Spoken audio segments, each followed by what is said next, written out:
আজকে জানা যাক কেন কিয়ামতের ময়দানে চার শ্রেণী মানুষদেরকে আমল করার পরও আল্লাহ রাব্বুল আলামিন জাহান্নামে দেবে। চলুন জানা যাক।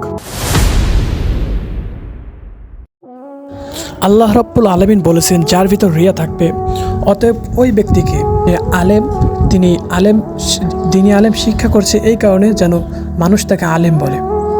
দ্বিতীয়ত, ওই ব্যক্তিকে জাহান্নামে দেওয়া হবে।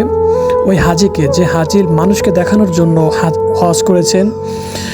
তৃতীয় ব্যক্তি হচ্ছেন ওই ব্যক্তি যে দান করছেন মানুষকে দেখানোর জন্য, যে আমি দান করছি, মানুষ আমাকে দানশীল বলবে।